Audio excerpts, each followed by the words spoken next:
Perkenalkan, nama saya Megatisha Kuntum Pekerti, seorang mahasiswi di Universitas Tazkiyah, jurusan Komunikasi dan Penyiaran Islam. Dalam video kali ini, saya akan menyampaikan tentang dasar-dasar ekonomi Islam dan prinsip-prinsip utamanya. Ekonomi Islam itu penting karena ekonomi Islam memusatkan perhatian pada studi tentang kesejahteraan manusia yang dicapai dengan cara mengorganisasikan sumber daya di bumi atas dasar kerjasama dan partisipasi dengan didasarkan dengan nilai-nilai Islam. Ekonomi Islam merupakan ilmu sosial yang mengkaji persoalan-persoalan ekonomi orang-orang yang didasarkan pada nilai-nilai Islam. Ekonomi Islam adalah tanggapan pemikir-pemikir muslim terhadap tantangan ekonomi pada zamannya, dibantu dengan Al-Quran dan hadis, serta rasio dan pengalaman. Prinsip-prinsip utama ekonomi Islam yang pertama, larangan riba.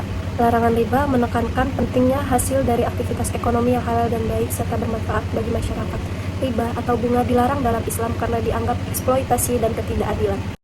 Larangan riba terdapat di dalam Al-Quran surat Al-Imran ayat 130 dan Al-Quran surat Al-Baqarah ayat 200. Prinsip keuangan pada perekonomian Islam yaitu bank syariah. Bank syariah melakukan penyediaan pembiayaan yang sesuai syariah, pengembangan ekonomi umat, inklusi keuangan, pengelolaan risiko yang etis, dan pengembangan pasar modal serta pemberdayaan ekonomi masyarakat. Yang kedua, perbankan syariah melakukan pembiayaan tanpa bunga atau riba dan menghindari investasi dalam bisnis yang dilarang Islam. Hal ini membantu mendorong kegiatan ekonomi yang lebih berkelanjutan dan sesuai dengan prinsip-prinsip agama. Perbedaan bank syariah dan bank konvensional: yang pertama, bank syariah menawarkan produk seperti tabungan, investasi, dan pembiayaan dengan menggunakan akad-akad yang sesuai dengan prinsip syariah, misalnya akad wadiyah, mudarobah, atau murabahah. Sedangkan bank konvensional menawarkan produk seperti tabungan, deposito, dan pembiayaan dengan menggunakan sistem bunga. Dalam bidang investasi, bank syariah dilakukan pada bidang usaha yang halal dan tidak melanggar prinsip syariah. Sedangkan bank konvensional dilakukan pada bidang usaha dari berbagai sektor yang dianggap menguntungkan.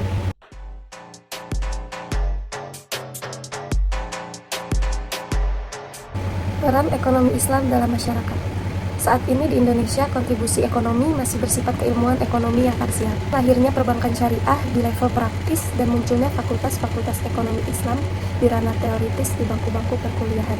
Di berbagai negara Islam telah diterapkan ekonomi yang sesuai syariah seperti Indonesia, Malaysia, Emirat Arab, Arab Saudi, Qatar, dan lain sebagainya. Qatar adalah contoh negara yang sukses dengan sistem perekonomian syariah.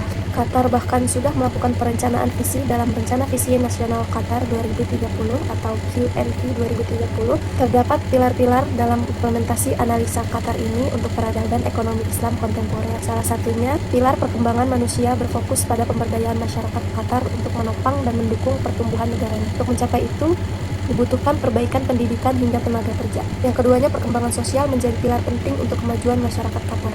Pilar ini terbilang fleksibel karena tuntutan masa depan bertujuan dalam melestarikan institusi keluarga. Bangunan sosial negaranya adalah mengikuti pembangunan Islam wajib memahami studi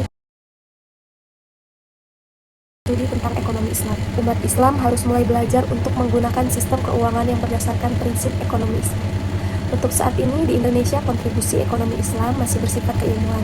Fakultas-fakultas ekonomi Islam di bangku perkuliahan masih di ranah teoritis. Namun sudah banyak perbankan syariah yang diterapkan di Indonesia. Hal ini memudahkan masyarakat untuk menerapkan perekonomian yang sesuai dengan syariah. Demikianlah sedikit uraian tentang ekonomi syariah yang dapat Mega jelaskan. Terima kasih telah menonton video ini. Sehat selalu. Wassalamualaikum warahmatullahi wabarakatuh.